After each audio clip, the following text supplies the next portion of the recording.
Om Namo Bhagavate Vasudevaya. Om Namo Bhagavate Vasudevaya. Om Namo Bhagavate Vasudevaya.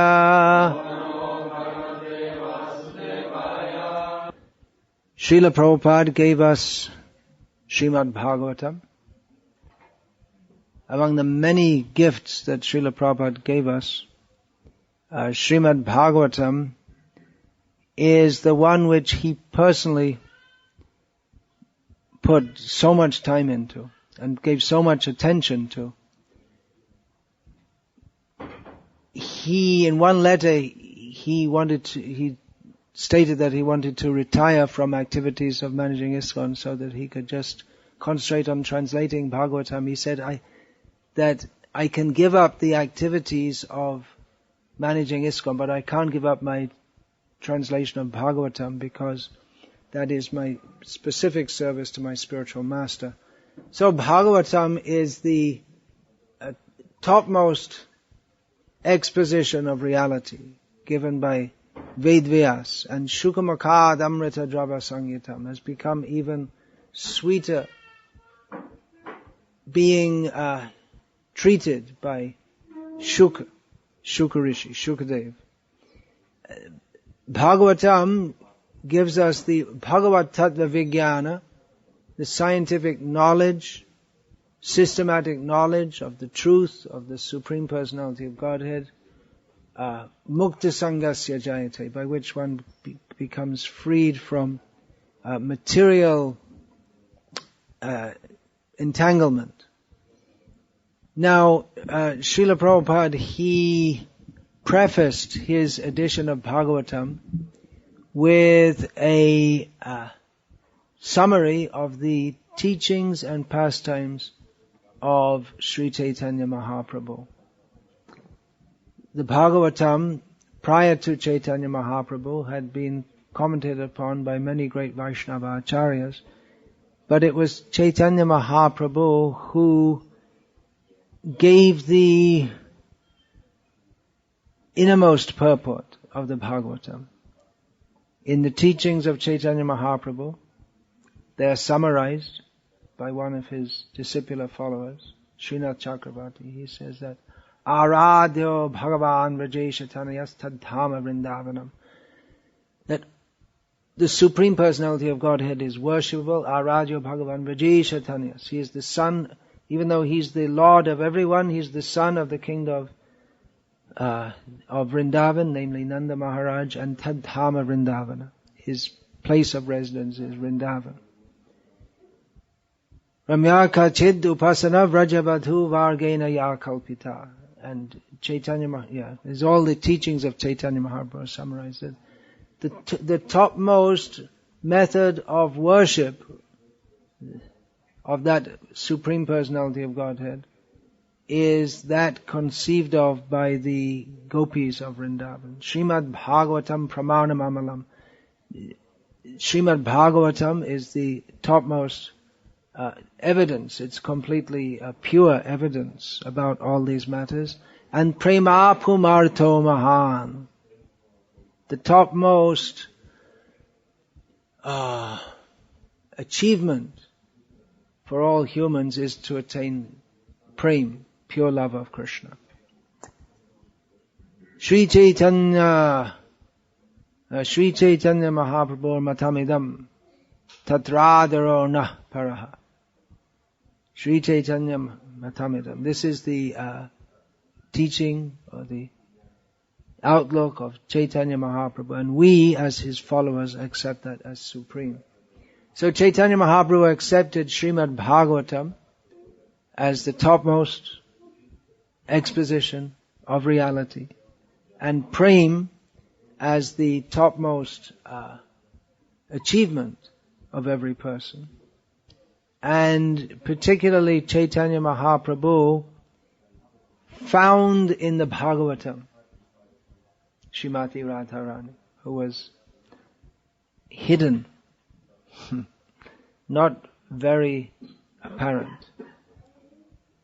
Now, we are sitting here in the temple of Prahlad Nrsimha, and we find throughout the Bhagavatam there is discussion of various of the pastime forms, Leela avatars and other avatars.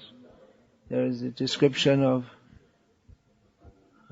all the Das avatar, Matsya, Kurma, Varaha, Narasingha, Vamana, Parashuram, Ramachandra, Balaram, Krishna, if you want to include Buddha, Kalki, and others also. So here we're worshipping Prahlad and Nrsimha. And what's going on between Prahlad and Nrsimha? What's the point? Why is that story or that narration of Prahlad and Nrsimha in the Bhagavatam? What's the significance? We might think, well, there's so many stories from all over the world, killing dragons and all kinds of things like that.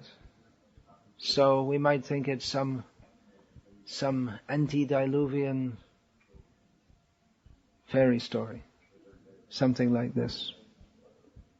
But the fact that the Supreme Lord has come in the form of a half lion and half man to kill the rascal, Maharascal, Hiranyakashipu, that is not the central point. The central point is the affection of Prahlad for Nrsimha and Nrsimha for Prahlad. The pure devotion of Prahlad. Maha Bhagavato Mahan. He's a great devotee even among, there are Bhagavatas, they're devotees. And there are Maha Bhagavats, great devotees. And Prahlad is described in Bhagavatam as even among great devotees, Prahlad is great.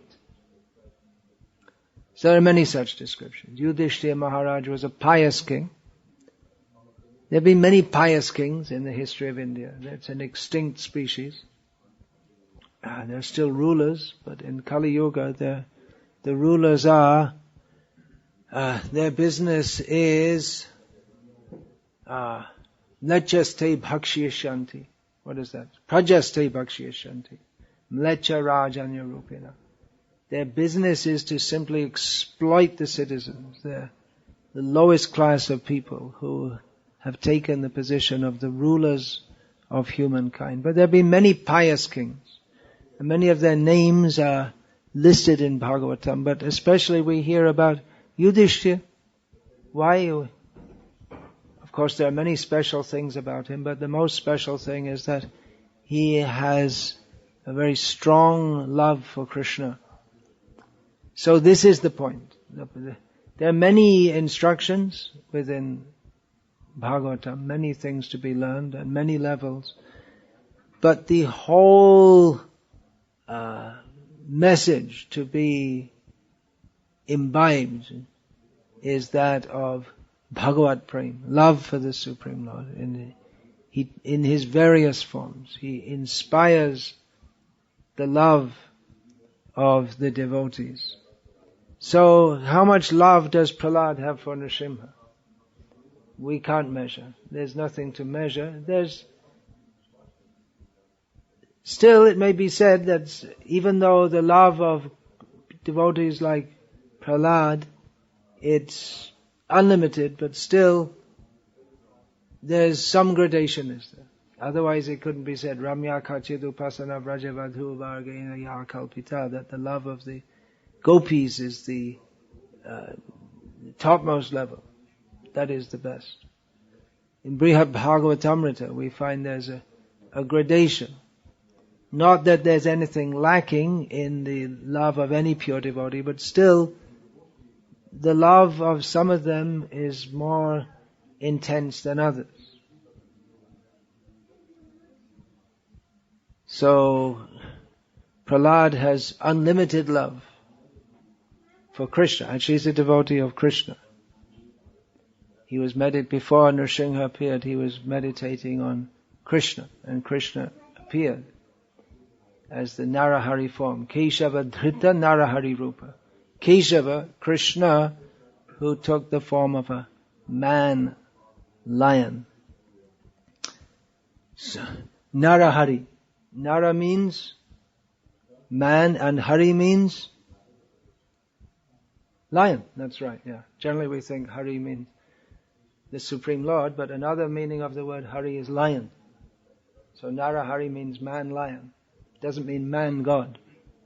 I mean, in this context it means man lion.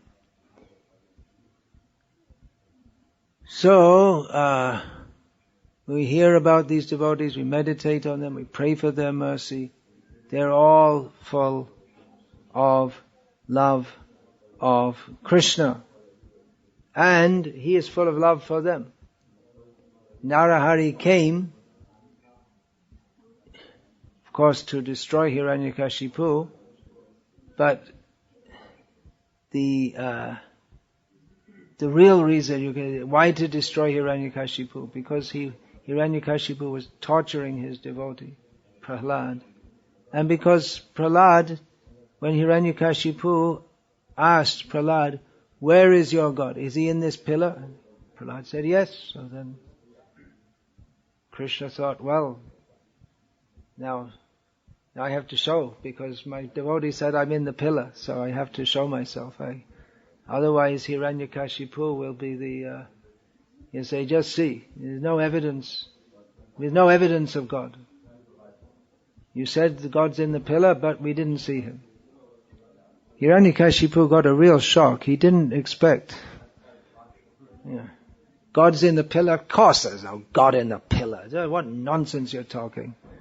I'll break open the pillar just to show that you're talking nonsense. He really didn't expect that. It was not predictable by the laws of physics. It was a singularity.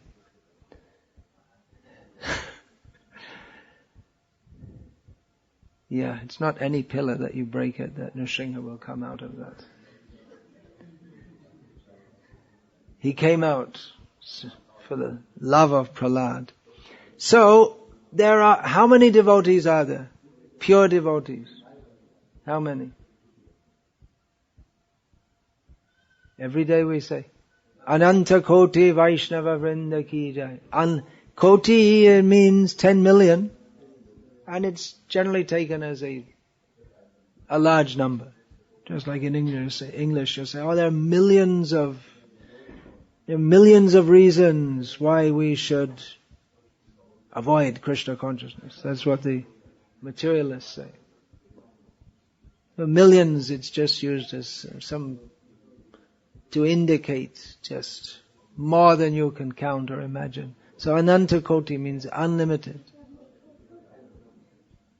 There are unlimited devotees, pure devotees, and all of them have pure devotion for Krishna. It means nothing else in their consciousness, nothing else to think of, no other ambition, deep love for Krishna. Now, the fountainhead of all love for Krishna, you may think, wait a minute, why are we talking all this? We're supposed to be talking about Radha. Well, we're getting there. That she is the fountainhead of all love for Krishna. Whatever love anyone has, that is all coming from her. She is Hladini Shakti. She is that potency of Krishna, who is non-different from him. Because Shakti Matora Abhidaha. The potent and the potency are non-different. The Shakti, the potency cannot be intrinsically separate from the potent. The potency is not independent of the source of the potency. So the Hladini Shakti, that means the potency by which he feels pleasure. Ahlada. We sing Prahlada Ahlada Dayane. That's a name for Nrsimha Devi. Prahlad means very happy. So Prahlada Lada Dayan means he who gives pleasure to Prahlad. Prahlad is happy because he's always thinking of Nrsimha. So who gives happiness to Krishna is Radha. And Krishna, he's not just some little insignificant person. He has everything imaginable and unimaginable at his disposal. He's not a very easy person to satisfy. I'll give you a diamond ring, my friend, if you say you're satisfied, as the song goes. So for a poor person who doesn't have a diamond ring, if you give them a diamond ring, they may feel very happy. But if you already have one diamond ring for every finger, for every day of the week, then to be given a diamond ring won't satisfy you in the same way. So Krishna has all the diamond mines and all the diamond shops, and everything belongs to Krishna. What will satisfy Krishna? Krishna is satisfied with leaf, flower, fruit or water, if offered with love. That's the whole point.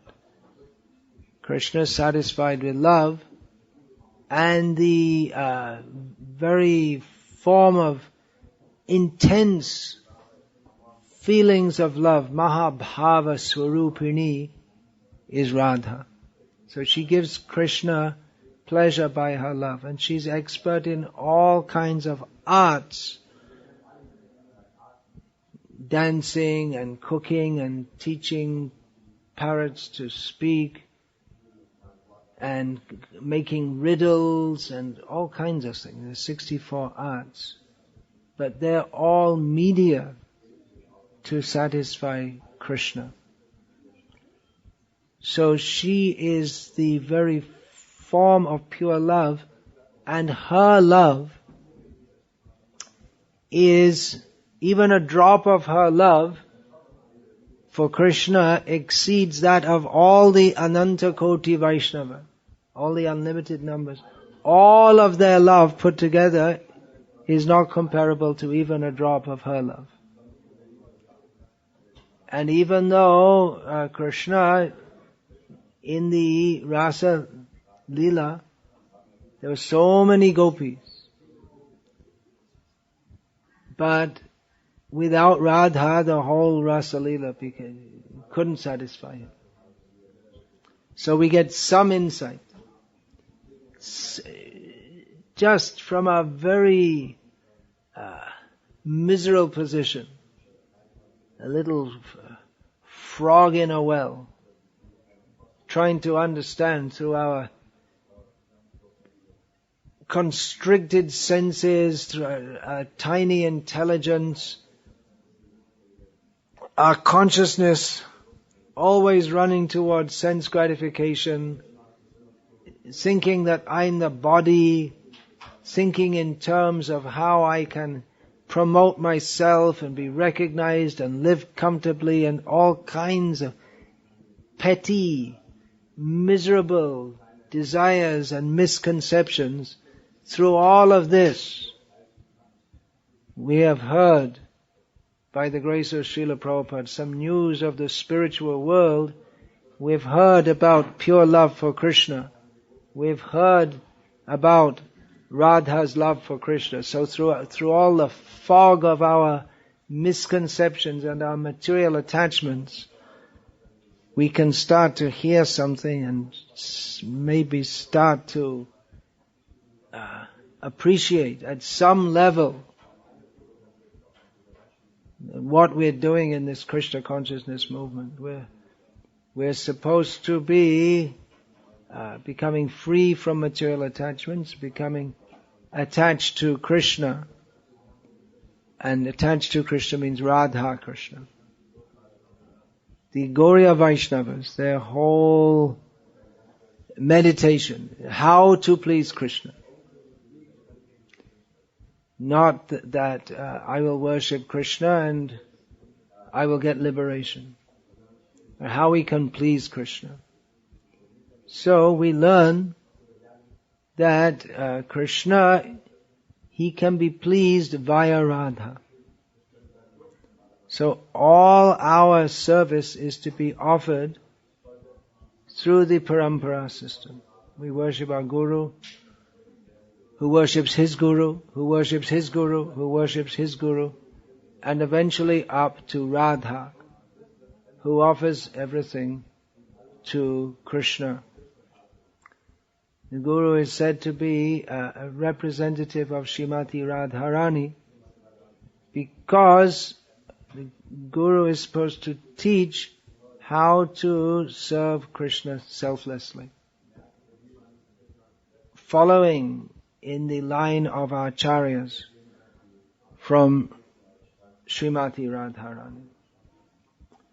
So the whole aim then is to please Krishna. What can we do to please Krishna? We're very tiny and insignificant, but he is very kind. He'll accept our service if it's offered through the parampara system. Srila Prabhupada on a Radhashtami lecture said that we should try to please Radha, because even if we are unqualified, if she points to Krishna, if she points us out to Krishna and says, someone is offering you some service, please accept it, then Krishna has to accept it, because Krishna is obliged to Radha. So Krishna, we hear about his qualities, but all his qualities, we may appreciate them, but we should know they are especially manifest for pleasing Radha. As she is interested in pleasing him, he is interested in pleasing her. Just like a peacock dances. We may also see and appreciate, but that dancing is meant for the pleasure of the peahen. That is a specific object. Sometimes in Radha and Krishna also appreciating the dancing of the peacock and the peahen, they take that, they themselves take those forms and dance. There are so many wonderful things in the pastimes of Radha and Krishna.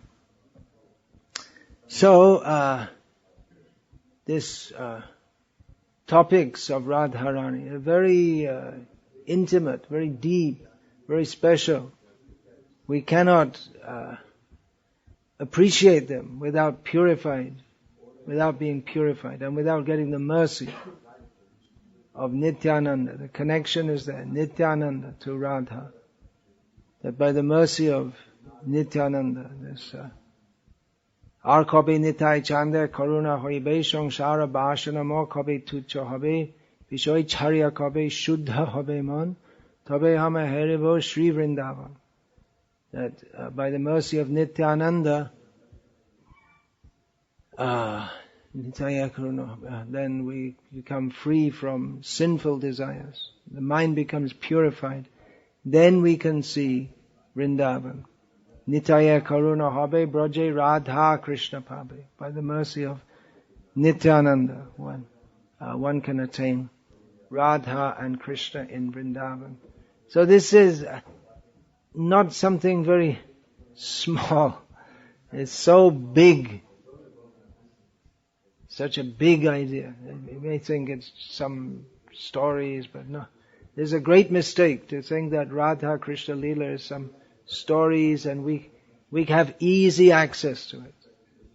We should understand how great are Radha and Krishna. How exalted is that love. It's not that we can spend our whole life engaged in some petty activities of just living in this world and then come to the temple on Radhashtami and sing Radhe, Radhe, Radhe, and all of a sudden we have Radha Prem. But it's not such a cheap thing.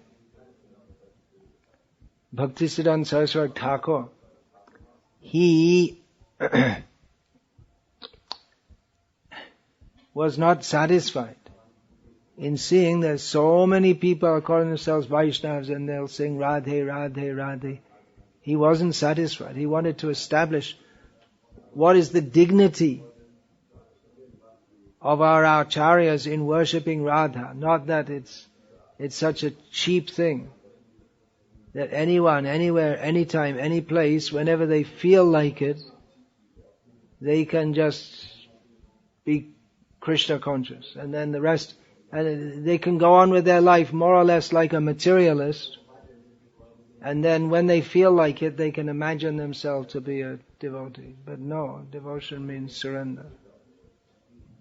Rupa Goswami, I wanted to sing that song, Radhe Jaya Jaya Madhava Dayate. So anyone can sing. But to get the mercy of Rupa Goswami, we should follow the process given by him. Rupa Goswami gave us so much literature by which we could access the intimate pastimes of Radha and Krishna. In the beginning of spiritual life, we have to understand teachings of Gita. Then we come to Bhagavad Gita. Then we come to Bhagavatam. Gita is a great ocean. Srimad Bhagavatam is another huge ocean. Chaitanya Charitamrita, we progress. And then we can go to the writings of the Goswamis who have revealed so many pastimes of Radha and Krishna. Rupa Goswami revealed so many. Raghunath Das, he revealed so many. The pastime, Rupa Raghunatha Pade, Rahumor Ash Pratana Kareshada. What is that? Chaitanya Charitamrita, Rupa Raghunatha Pade. What is that? I'm getting mixed up. Rahumora Ash Pratana. Anyway, it's a well-known line at the end of every chapter of Chaitanya Charitamrita.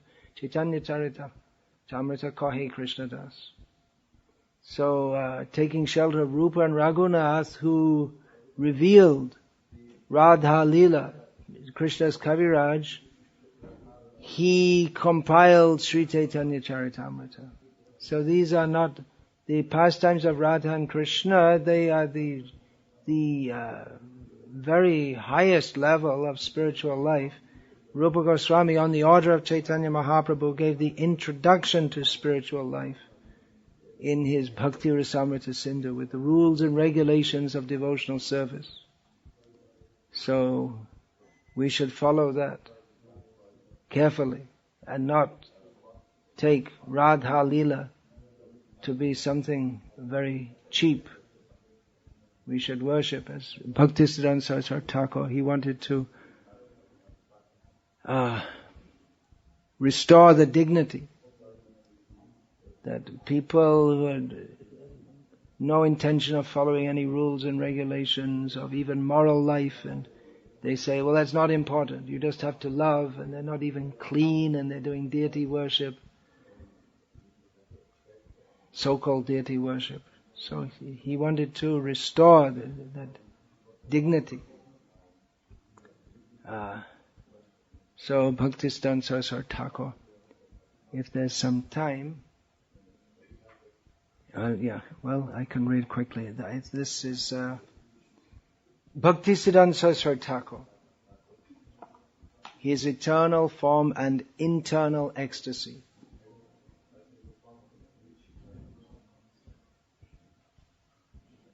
He is a great devotee of Radharani.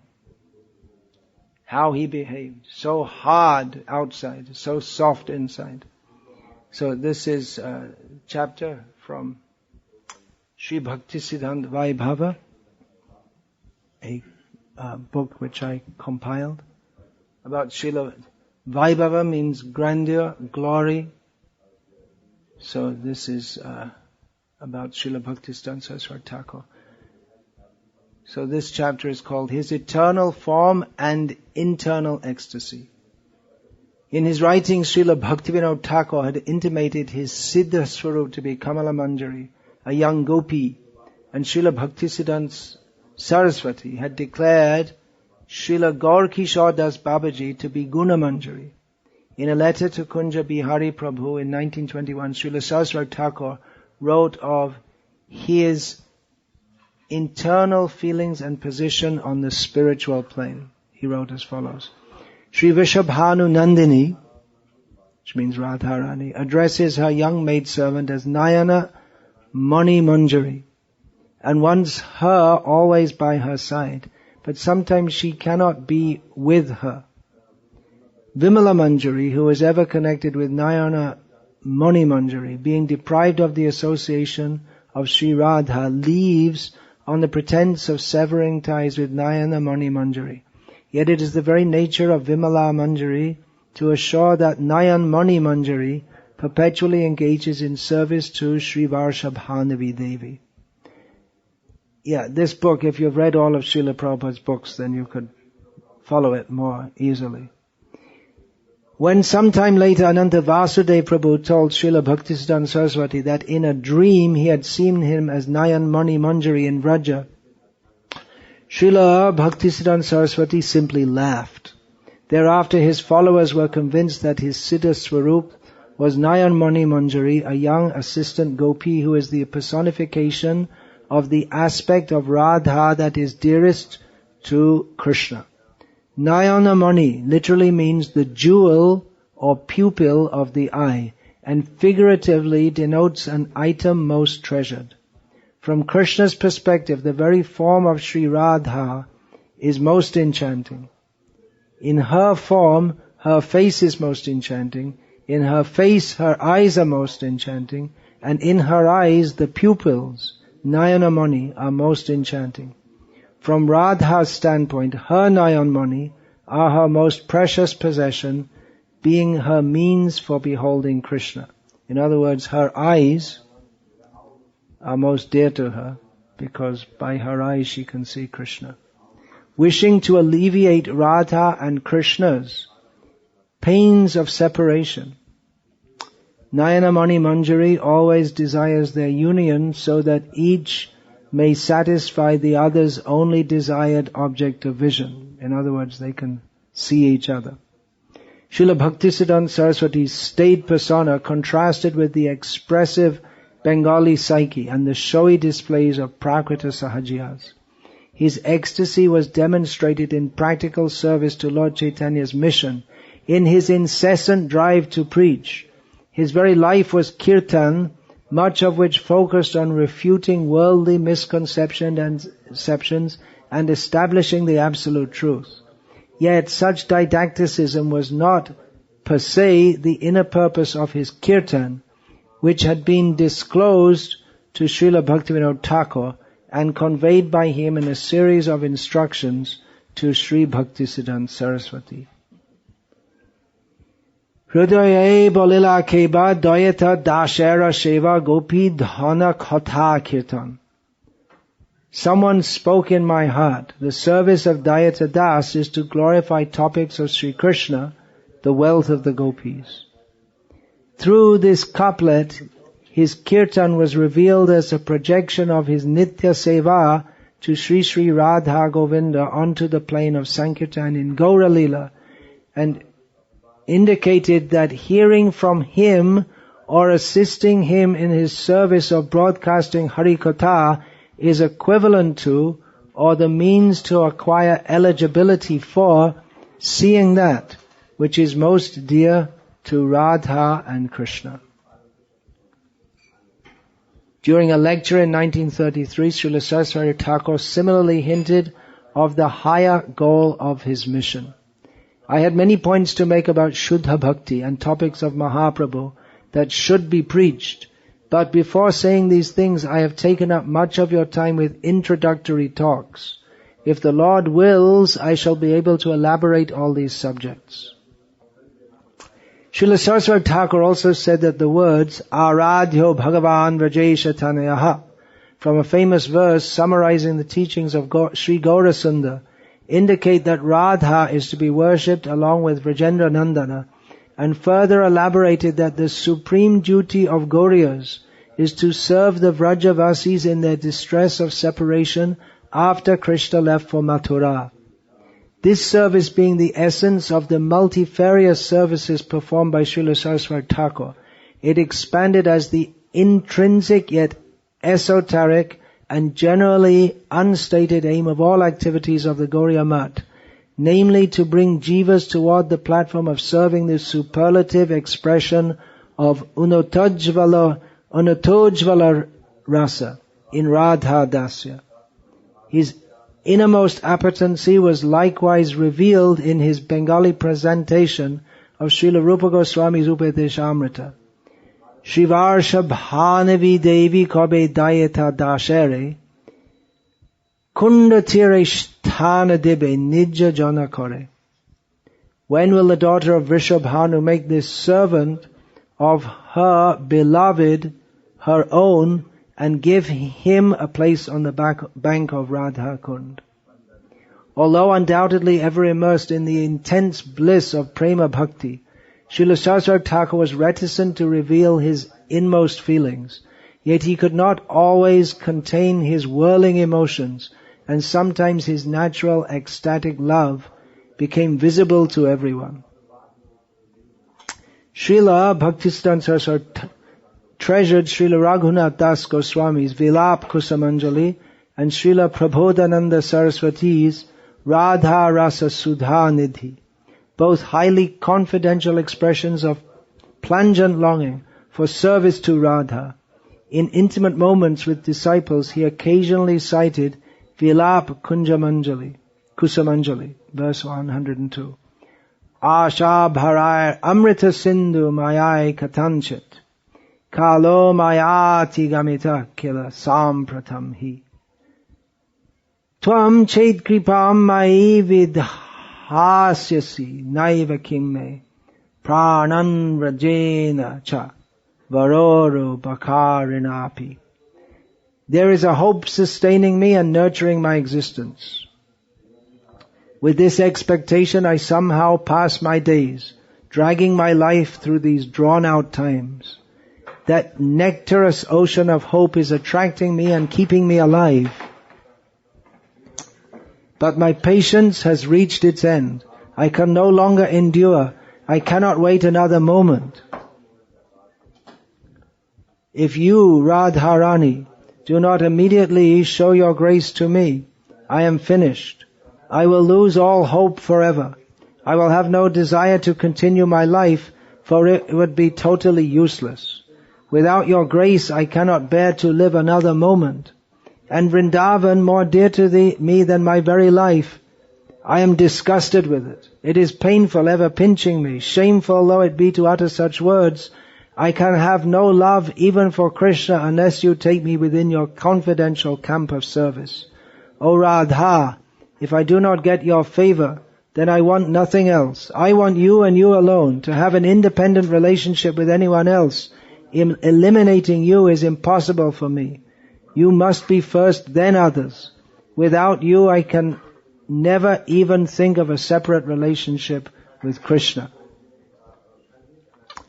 Upon reciting this verse, Srila Saraswati Thakur would become transfixed and overcome with emotion, his face like that of a phantom. He also stated that the meaning of his name, Sri Varshabhanavi Devi Dayata Das, was made clear by the last two lines of this stanza. O Radha, if you are not merciful to me, then of what use are Krishna, Vraja, and even life itself? During a conversation with Sri Sharadindu Narayana Rai in Calcutta in November 1930, the first verse of Vilap Kusamanjali flashed into Srila Saraswati Thakur's mind, and he recited it. Twang Rupa Manjari Sakhi Pratita Puresmin Pung Sa